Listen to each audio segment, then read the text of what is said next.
Buenas tardes. Hoy vamos a ver la última lección de la unidad 8, eh, em, que se llama Comercio y Aprendizaje Colectivo. Y aquí han puesto una cantidad de actividades, artículos, videos, o sea, muchos, o sea, son como de muchos temas diversos. Van a ver, bueno, empiezan con una encuesta que trata de si la revolución científica ha terminado y cosas así. Eh, el caso es que, bueno, el primer artículo que me parece importante de aquí es este que se llama Un bloqueo 2 y hablan del desarrollo de la economía global y hablan sobre cómo eran las redes de comercio en, en- en el mundo, ¿no? Y lo que comentan es que, bueno, lo que hablamos hace unas semanas, bueno, de la ruta las rutas de la seda. ¿Ok?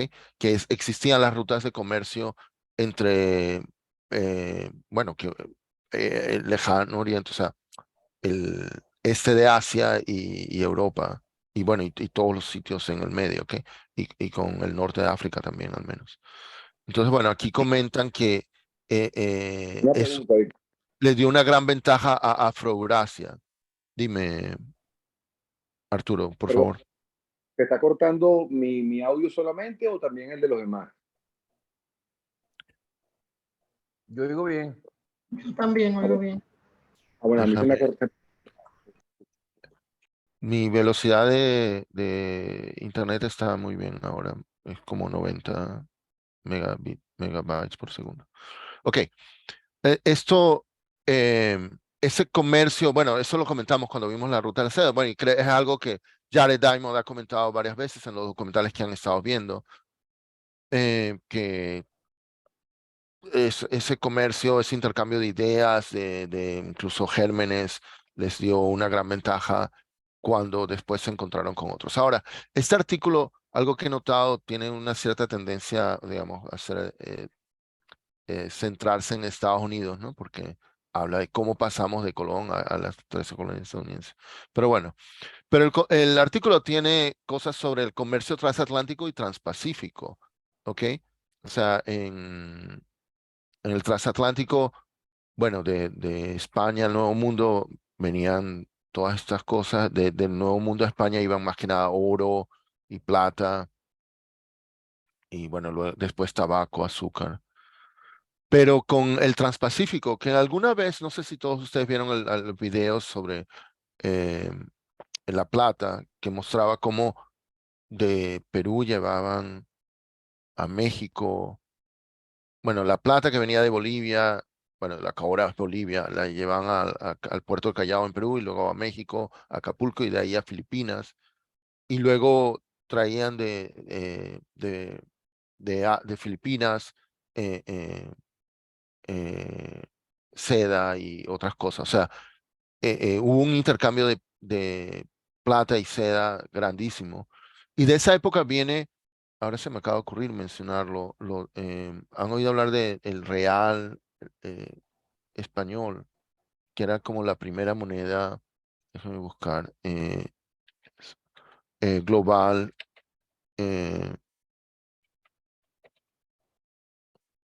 ¿no? Que incluso lo llamaban Spanish dollar, eh, que es como, la consideran como la primera moneda de uso global, ¿ok? Por varios siglos y de hecho fue una moneda de curso legal en Estados Unidos hasta mitad del siglo XIX, creo, ¿ok? Y dicen que el símbolo del dólar viene de esta columna y esa cinta. Bueno, eh, y eso lo vimos en algunos videos. Bueno, eh, otra cosa que comenta el artículo es sobre las compras británicas de té de China que subieron, o sea, en cantidades, en porcentajes astronómicos eh, en el siglo XVIII. Y, y a cambio de eso, lo que hacían los ingleses pagaban con plata. Y comentan que había una compañía llamada la British East India Company que tenía un monopolio del comercio del té. Y bueno, y esa compañía se volvió riquísima solamente comerciando té. La siguiente lectura que tienen es sobre las primeras rutas de la seda. Bueno, nosotros tuvimos toda una sesión dedicada a ella. eh, em, y, y bueno, esa sesión se llama Conexión y Comercio y Aprendizaje Colectivo, ¿no? Entonces, bueno, eh, hablando del comercio, hablan de las rutas de la seda y bueno, y en esas rutas de la seda se pudo transmitir ideas, incluso no me acuerdo si les mostré el video que discute sobre el origen de la pasta, porque parece que es una leyenda falsa que Marco Polo trajo la pasta, llevó la pasta de China a Italia. La conocían antes, pero hay un video, no me acuerdo si se lo mostré, que tiene la teoría a lo largo de la ruta de la seda hay distintas variantes como de pasta y como que la teoría de ese señor es que más bien fue algo que surgió en la ruta de la seda. Bueno, y por supuesto, todos los intercambios moldean la cultura. Bueno, acabo de mencionar un ejemplo de la comida, ¿no? Pero aquí comentan que Afroeurasia tenía una unidad en cuanto a tecnologías y religiones, incluso enfermedades, o sea, inmunidad a gérmenes. ¿Ok? Ahora, hay un ejercicio que ellos tienen en una actividad, a ver, voy a intentarlo, que lo llaman como poner a prueba ciertas afirmaciones. Y lo que le proponen es a los estudiantes decir cosas que apoyen las afirmaciones o que las refuten, o sea, dar argumentos a favor o en contra. Entonces, a ver, les voy a mostrar cuatro afirmaciones, a ver qué opinan y a ver si me dan argumentos a favor y en contra. Entonces, está este primer argumento. ¿Qué opinan? De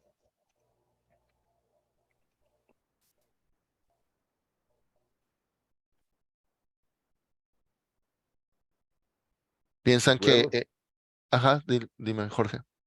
No, no, estoy de acuerdo. ¿Y por qué?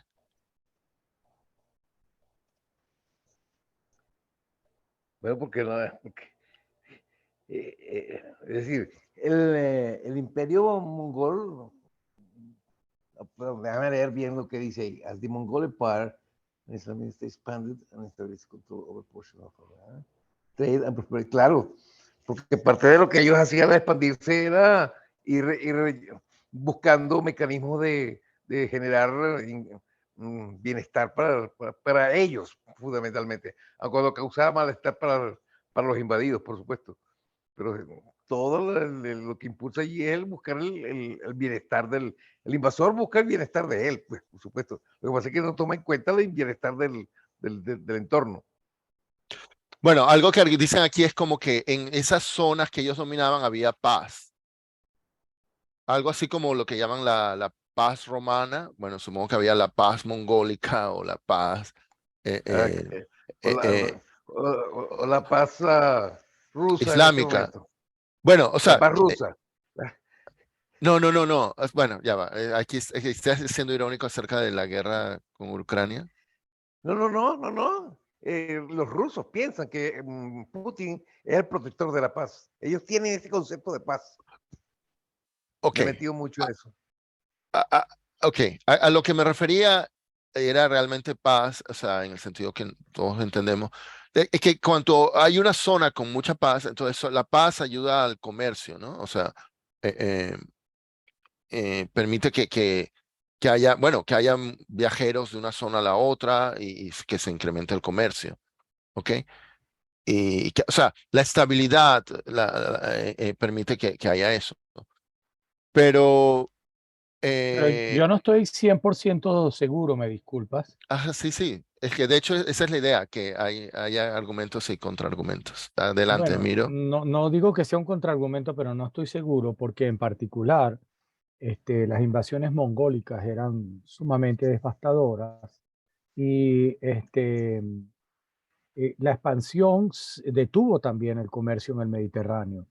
eh, no lo expandió, tal vez expandió el comercio en otras áreas, pero ciertamente el comercio que había fuerte en el mar Mediterráneo, yo creo que sufrió bastante con las invasiones mongólicas. Hubo rutas comerciales completas que fueron cerradas y, y bueno, eso de hecho impulsó a la búsqueda de otras rutas ciudades como para lugares como países como España, Portugal, etcétera, que tuvieron que Ya. buscar otras alternativas, puesto que esas rutas fueron cerradas prácticamente como consecuencia de la invasión mongólica. Entonces yo no estoy tan seguro de De- que haya sido así. Bueno, de repente, dentro del imperio hay paz y dentro del imperio hay más comercio, pero de repente lo que tú dices en las fronteras donde hay invasiones y guerras, en esas fronteras más bien es al revés, ¿no? Al haber guerras rompe el comercio. Bueno, ok, vamos a ver la siguiente. ¿Qué opinan de esta?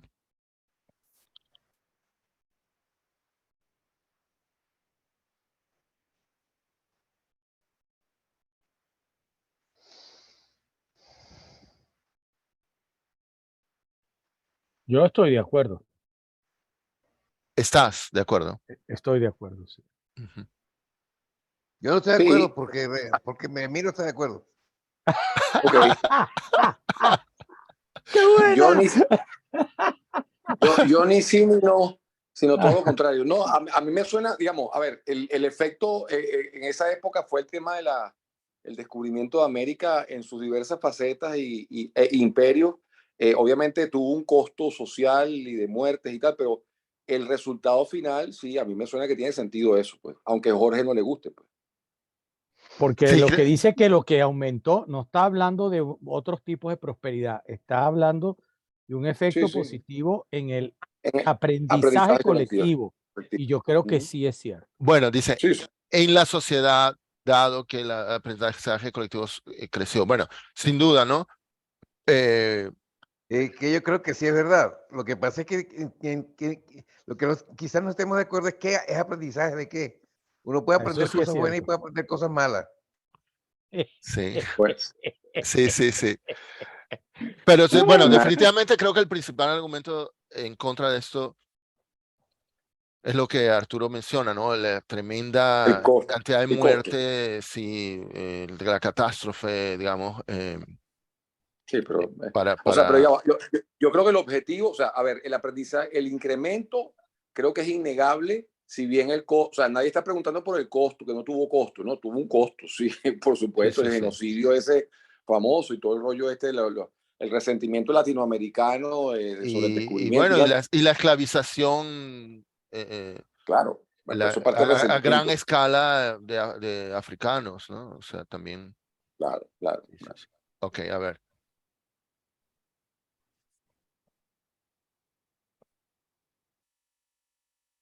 No estoy de acuerdo. Ajá, Emiro, ¿por qué? No, porque a mi juicio, la revolución moderna, si se refiere a la revolución moderna del conocimiento, porque no veo que otra cosa, ahí no dice qué moderna revolución, pero si se refiere a eso, eso empezó antes de la revolución industrial. Y de hecho, la revolución industrial es en parte consecuencia de la revolución del conocimiento que se produjo antes de la revolución industrial y que permitió, entre otras cosas, las investigaciones que dieron lugar a la máquina de vapor, etcétera, etcétera. Sí, ¿Ya? sí. Bueno, bueno, en realidad a mí me... a mí- Recordemos, ajá, me- que inclusive estaba prohibido, habían cosas que estaban prohibidas y es interesante en una nueva serie del Discovery de Cosmos, acaban de sacar una nueva serie de Cosmos y ¿Así? en el primer capítulo se habla mucho de algo que a mí siempre me impresionó, que fue el hecho de que Holanda sirvió de refugio a prácticamente todos los científicos que huían de, de, de la Inquisición. Y en Holanda se dieron las grandes revoluciones astronómicas, de hecho. Este, Sí, y sí, eso porque empezó mucho antes de... Holanda era muy, no era fanática religiosamente, ¿no? Era Así muy es. Ujú. relajada y entonces ahí se refugiaron muchos, ¿no? Sí, sí. Descartes y, bueno, no me acuerdo. Putness y un poco de gente. Y Bueno, ok. entonces eso es anterior al nacimiento de la revolución industrial. Bueno, Entonces sí. eso de did not begin until, Depende entonces cómo no se me lo creo. defina eso, la revolución moderna. Y en realidad a mí Claro. me sorprende que tengan esto en un ejercicio aquí porque lo de la revolución moderna es de la unidad que viene. Entonces, bueno, ya hablaremos en profundidad de ¿Sabes eso lo que quiere decir más adelante. moderno? Ajá, Ajá, muy bien. Jorge. Moderno quiere decir al día, Ah, ok. al Entonces, giorno. Entonces, sencillamente, por eso es que uno habla moderno es lo que es del día. Pero a medida que va pasando el tiempo, lo moderno va cambiando. Por ya. eso es que realmente hablar de la posmodernidad no tiene sentido, a menos que estés hablando del futuro. Ah, Porque ok. lo moderno es lo de hoy. Ok. Entonces, lo Pero que pasa es que históricamente para consideramos estar en que congelamos desacuerdo la con modernidad. Jorge, ¿Ah? para estar en pleno desacuerdo con Jorge, déjame decir que aunque Jorge tiene razón, desde el punto de vista epistemológico, No, desde el punto de este, vista etimológico. etimológico, perdón, lo cierto es que, de nuevo, el término modernismo sí tiene una connotación distinta, digamos, se usa de otra manera, Muy viejo. lamentablemente, y se habla de modernismo y de posmodernismo y se ponen épocas, ¿verdad? Sí, sí. Entonces, Bueno, por ejemplo, los impresionistas son modernistas, entre comillas, y no posmodernistas. ya. Bueno, les aclaro, en este curso definen la revolución moderna como el momento en que los humanos empezamos a usar combustibles fósiles para energía. ¿Ok? Ah, ok. Eh, Carbón, petróleo, eso. sí, sí. Bueno, ok. Oye, pero eso fue hace mucho tiempo. Claro. Bueno, el siglo XVIII, ¿no? Oh, bueno, perdón, No, antes. no terminé de leer. Ah, Es para usar, para usar eso como energía para máquinas. ok, está Perdón, bien. ok. Eso es un detalle importantísimo. Por Porque el supuesto. carbón, o sea, la madera, se usaba para calentar las casas hace un Y siglo. Claro. cocinar hace muchísimo, por supuesto, Sí, perdón, sí. perdón, perdón. Pero una vez, las Y máquinas es Desde el descubrimiento del fuego. ya, ya. un Ok, ok, ok. comentario, Gustavo, un comentario. ¿Te acuerdas el tipo de el libro Taste of Paradise, el de las especias? Sí, sí. El tipo que escribió ese libro, Wolfgang Schieberbusch, de un apellido más folclórico que otra cosa, escribió otros libros y uno de los libros es sobre la Revolución Industrial, pero desde la perspectiva del ferrocarril. Y es súper interesante porque cruza la historia a través de la visión del ferrocarril Perdón, y está muy... ese es otro libro del mismo autor. Sí, sí, correcto. Se Ah, ok, llama ok, ok. The Railway Journey y es súper interesante. Ok.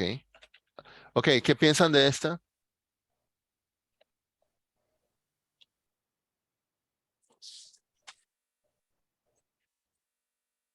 Yo no sé lo que es la Aló, unidad 8. denme un segundo, por favor. Special Notification Complexity for Unit 8. Me perdí Eh, porque... buenos, Bueno, lo que pasa es que esta es una unidad que no tiene un umbral de buenos días, complejidad punto creciente. seguido, lamentablemente dejó de entrar. Esta unidad no tiene un umbral de complejidad creciente. No sé si recuerdan que si busco la página del curso, Sí, yo trataría de refrescar lo que es la unidad para... a ver, estoy buscándolo. Ok, fíjense, el Big Bang era un umbral, luego en esta unidad había dos umbrales que creo que eran las estrellas y los elementos químicos complejos. Aquí hay un umbral, bueno, la tierra, la vida, los humanos, la agricultura, pero esta es una unidad sin un umbral. Y en el 9 creo que el umbral es la revolución, lo que llaman la revolución moderna. Entonces, la pregunta es si esta unidad merecería tener un umbral. Y bueno, O sea, a ver, pero no hemos visto la unidad, digo, en términos completos. Una vez que no, terminemos de verla... esa es la última unidad de la última lección de la unidad, la que Ah, estamos ok, haciendo ahora. ok. Bueno, en el video que vimos de la escritura, ahí se vio claramente que en 1492 fue un gran cambio. Claro. A mí me parece que en 1492 la unión de las cuatro zonas, como bueno, ahí no fueron las cuatro zonas, pero fueron las dos zonas más grandes, Exacto. Afroeurasia y América. A ver, pero el tema, Gustavo, disculpa, creo que lo hemos hablado en otras sesiones. El tema de lo que es un umbral o no es un umbral es un poco una decisión, no Del digo caprichosa, historiador, pero es arbitrario, exacto, es algo que, exacto, como tú lo cuentas, sí, sí, sí. tal cual. Entonces, yo O creo sea, que, es algo que o sea, pensamos nosotros. Entonces, tal cual. Tiene una o sea, importancia esta unidad, sí, pero no sé si, o sea, el tema es como que te vamos a dar la medalla, ya que tenga un umbral de complejidad incremental o no, o sea, ok, sí, bueno, bueno, ¿te acuerdas el video de Neil deGrasse Tyson? Él estaba diciendo que ese encuentro era el momento más importante de la historia humana. está bien, es su perspectiva, y si lo pones a pensar como él lo plantea, suena muy sensato. Pero nuevamente, es como, me recuerda aquella cosa aquella discusión del selecciones, ¿no te acuerdas la discusión aquella de yo soy el corazón de Juan, yo soy las piernas de Juan, yo soy el estómago de Juan? Entonces cada órgano explicaba su función y decía yo soy lo más importante. Entonces cada uno, nuevamente, aquí yo creo que tiene Bueno, muchísima sí, sí, importancia. es arbitrario. Ok, los argumentos, voy a leer aquí de lo que ellos dicen, los argumentos en pro y en contra. Dicen, en pro de esto sería que al conectarse las cuatro zonas, la complejidad creció porque, bueno, se intercambiaron vegetales, animales, ideas, gérmenes, y que se aumentó sustancialmente el aprendizaje colectivo y, y que, bueno, también hubo descubrimientos científicos como que el, el Copérnico, ¿no? Con la teoría heliocéntrica en lugar de la geocéntrica de Ptolomeo. Y, pero en contra dicen que un umbral de complejidad creciente es cuando ingredientes precisos se juntan en las condiciones ricitos de oro para crear algo nuevo. Y sí, aquí hubo cambios, pero estos cambios eran como Sí, continuación de cosas que ya habían ocurrido. O sea, ¿cómo es que dicen a veces? Es una cosa de grado y no de... hay una frase típica que usan. de magnitud. Bueno, o sea, Que a no, ver, que es una pensando cosa de magnitud y no de la realidad. O que otros umbrales de complejidad creciente son a distintas fuentes de energía. Ok, ese es claro. otro argumento. Pero con ese Bueno, argumento, si ese argumento se usa para definir umbrales de complejidad creciente, para mí el proyecto Manhattan eh, sería un umbral de complejidad creciente, porque ahí se empezó a usar un nuevo tipo de energía, la es nuclear. cierto, es que yo Correcto. te la compro 100%. Yo digo también es que, o sea, en el esquema del planteamiento de Big History, de 14 mil millones de años de historia, lo que tú dices, lo que sucedió en apenas, no sé, 200 años, como de hecho no altera, digamos, no se crean estas condiciones que tú acabas de mencionar, pareciera que es como una cosa, una cierta continuidad. Para nosotros como en nuestra microrealidad, pues sí, fue en la historia humana es un umbral de complejidad creciente, pero en el esquema de Big History, no, a mí no me suena, pensándolo así, ¿no? Bueno, ok, sigo. Luego tienen una Comentario, lectura de... comentario.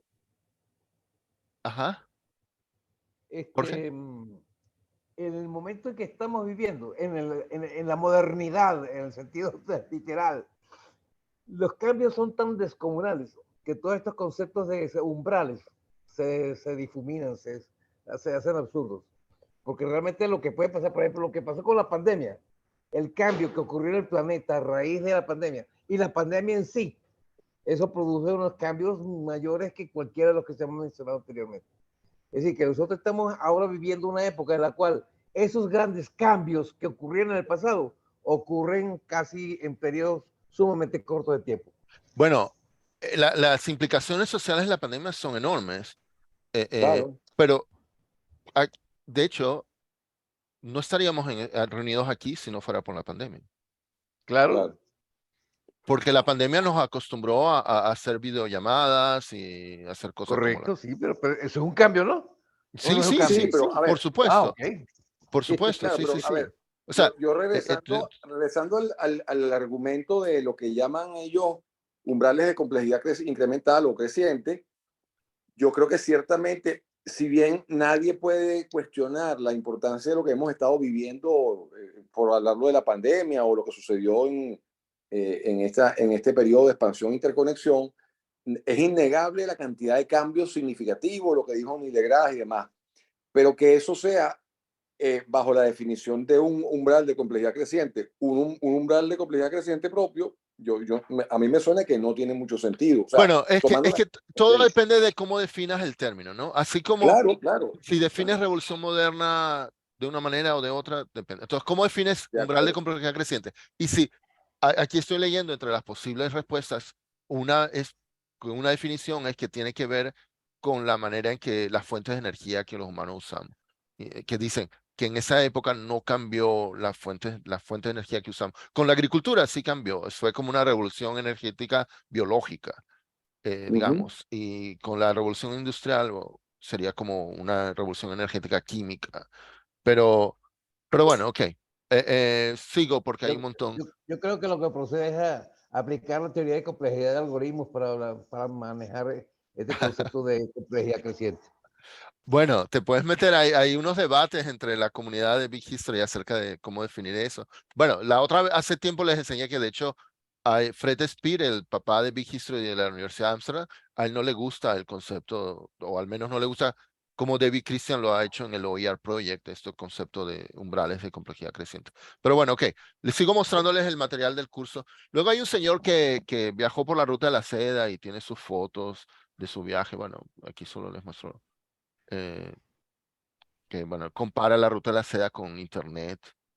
eh, y bueno, los hilos de la seda, bueno, eran súper codiciados, pero las ideas e invenciones que se transmitían allí y, y bueno, y las mercancías que se intercambiaban. Bueno, es el señor y su esposa en el viaje que hicieron. Otra cosa que tienen aquí, o sea, es que la cantidad de material variado, aquí hablan de un navegador de Polinesia y dicen que en los 70s un grupo de hawaianos construyeron una canoa grande de estilo tradicional polinesio y querían viajar de Tahití a- perdón, de Hawái a Tahití, dicen, ¿no? Pero el gran problema que tenían es que nadie sabía manejar eso. Y resulta que encontraron que había solamente 6 personas vivientes que sabían navegar eso y ninguno vivía en Hawái.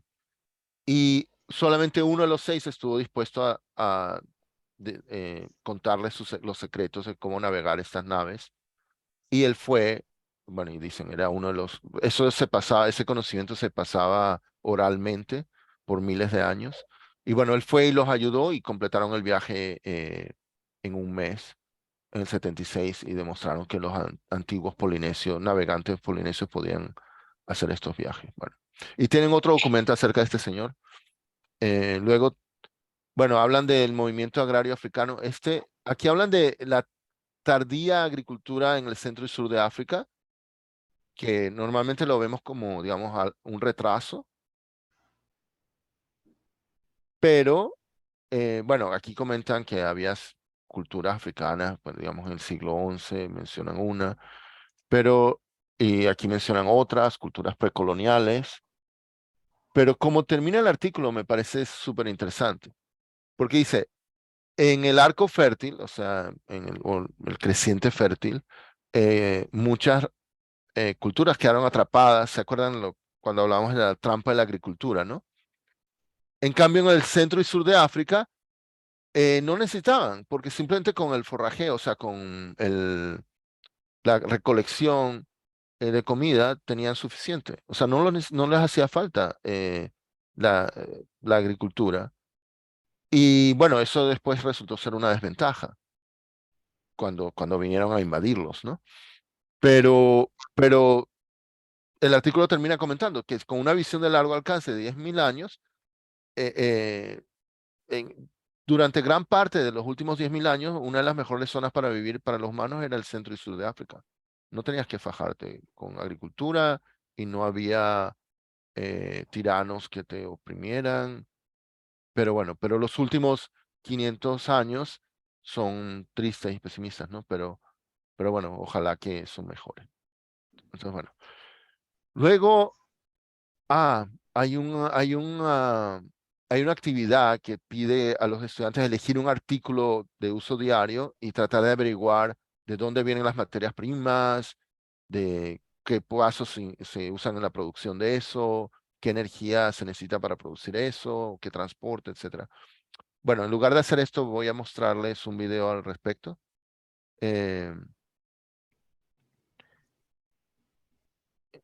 Entonces, bueno, y eso es la primera parte. La segunda parte tienen el proyecto final de Little Big History, investigación, tienen un montón de cosas.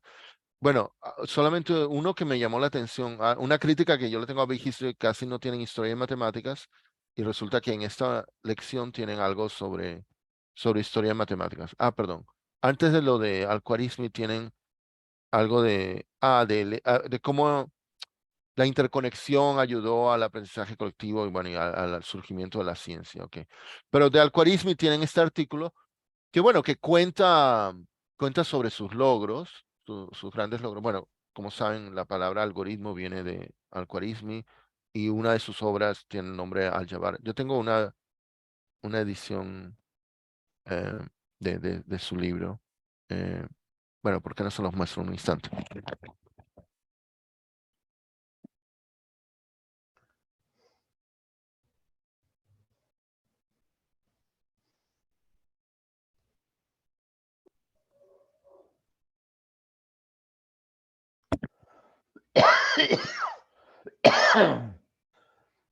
Bueno, dejo que vean, ahí está. Eh, dice 100 Great Books of Islamic Civilization. Y es una edición que está, no sé si saben que el árabe se lee, digamos, las páginas se mueven al revés de lo que las movemos Entonces este libro, si empiezas por este lado, está en el alfabeto latino, pero si empiezas del otro lado, está en árabe. Ok. Bueno, y el nombre de la obra de esta obra es la que creó, exacto, aquí está. Este es el nombre, digamos, original. Y ahí está la palabra Al-Jabbar, que de ahí viene álgebra, ¿no? Bueno, Bueno, ¿cuándo se escribió eso? esto, eh, Eso se hizo en el 820, ok. en la época del medioevo oscuro. Claro, es que ese era el medioevo oscuro de Europa, ¿no? Perdón, les pido excusas, me tuve que ausentar por un problema de emergencia con el agua aquí Ya, ya. y, No, no hay y, problema, y me miro. tuve que perder un buen pedazo de las cosas. Al-Khwarizmi. Ujú. Sí, sí. Ah, Simplemente tienen un artículo y aquí adivina lo que mencionan, Jorge. Mencionan lo que tú estabas hablando. La casa de la sabiduría Exacto. Ajá. de Bagdad. de Bagdad, la Casa de la Sabiduría de Bagdad, en efecto. Sí, sí. Bueno, yo creo que algo que ha pasado con el curso de Big History, esto es material reciente y yo lo noto porque esto no está traducido al castellano. O sea, el material más viejo del curso lo tienen traducido al castellano. Este reciente no está traducido al castellano todavía. Y lo que yo he notado es que le han tratado de agregar cosas de, digamos, de otras culturas, ¿no? Han tratado de hacerlo menos eurocéntrico. Eh, Claro. ok. Luego, wow, o sea, es que tienen montones de cosas. O sea, imagínate, tienen una investigación. Bueno, esto es para mandar tarea a la casa, ¿ok? Y tienen un montón de textos como cómo eran las plagas en distintos siglos. Sospecho que esto lo hicieron antes de la pandemia. Bueno, ahora, pero para mí lo más sorprendente es que el artículo más importante, o uno de los artículos más importantes para la clase de hoy, lo han confinado a otros materiales. O sea, algo que ha pasado con el curso de Big History es que al medida que han estado agregando material nuevo a las lecciones, el material viejo, algún material viejo lo han sacado de las lecciones y lo han puesto al final de la unidad, tienen esta sección, otros materiales. O sea, una unidad la tienen dividida en varias lecciones y al final tienen otros materiales. Y aquí en otros materiales está este artículo de David Christian, que me parece que era de esta lección, y se los voy a mostrar rápidamente. Él habla aquí de redes de intercambio y de ciclos de feedback, ¿ok? Y entonces dice, bueno, que mientras más gente diversa haya, más ideas se pueden intercambiar. Mientras más gente y mayor diversidad haya, más ideas se pueden intercambiar y acumular. Y bueno, pero él dice, parece que se está aumentando, o sea, la velocidad de el crecimiento del aprendizaje colectivo. Y él dice, bueno, eso se debe a ciclos de feedback. Entonces explica lo que son ciclos de feedback y bueno, y comenta los ciclos de feedback negativos mantienen las cosas estables, mientras que los positivos hacen que las cosas vayan más y más rápido, ¿no? Entonces, eh, él dice, bueno, aquí no especifica que son A, B y C, ¿no? Pero No, dice pero es que obvio por la imagen, está bien. se puede formar un ciclo positivo de feedback que aumenta el aprendizaje colectivo. Bueno, yo creo que, por ejemplo, lo que estamos haciendo ahora es un ejemplo, ¿no? De que estamos usando las tecnologías disponibles para intercambiar ideas y yo creo que todos estamos ganando, todos estamos aprendiendo uno de los otros con lo que estamos haciendo. Bueno, entonces él dice, al estudiar el aprendizaje colectivo y la historia humana, encontramos muchos ciclos positivos de feedback. Y bueno, dice, si nos fijamos en la manera en que la información se intercambia, se almacena o circula en las redes, eh, eh, bueno, que van, en el artículo estudian eso en particular, ¿no? O sea, las redes de comunicación y de transporte. Pero si Y me permites interrumpirte, ahí creo que hay un tema, bueno, sí, que no sé si él lo toca o no, pero también están los feedback negativos. Y en este momento, una de las preocupaciones, por lo menos para mí, más importante, es el problema de la masiva desinformación que se está produciendo y la promoción de la anticiencia y de la falta de autoridad del conocimiento que está intentando eh, ser impuesta por intereses muy particulares, con mucho éxito, por cierto, y yo creo que eso es terrible para el avance de la humanidad y que nos podría llevar aunque no le guste el término a Jorge, a un segundo oscurantismo, que sería un No, no, oscurantismo no por no, yo falta no de estoy en contra del término. conocimiento, epa, y no a un oscurantismo por falta de conocimiento, sino por un mal uso de él y por una tergiversación del mismo. Y eso es uno de los peligros más grandes que creo que bueno, tenemos. es que, bueno, en mi charla, que por cierto, dentro de una semana voy a hacer mi ensayo final. eh, le he hecho cambios a ella desde la última vez que la vieron ustedes. Pero bueno, ahí comentó, o sea, Neil Postman tiene una cita que dice, hace 200 años el problema de la información que tenemos era la escasez, ahora más bien tenemos la sobrecarga.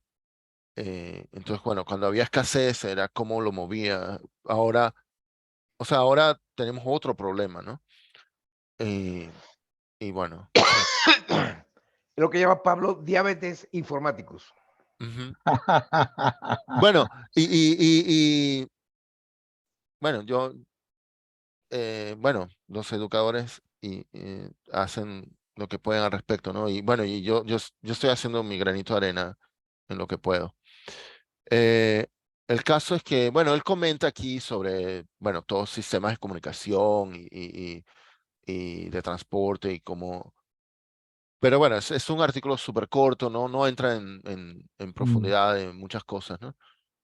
Pero bueno, simplemente dice cómo el aprendizaje colectivo va aumentando. Y bueno, y luego las cuatro zonas se conectaron y él comenta que, bueno, era mucho más grande la población en Afroeurasia y etcétera. Perdón, estoy yendo para atrás. Y bueno, y los avances en transporte y comunicación y bueno, en fin. Eso es toda la charla. Voy a parar de grabar.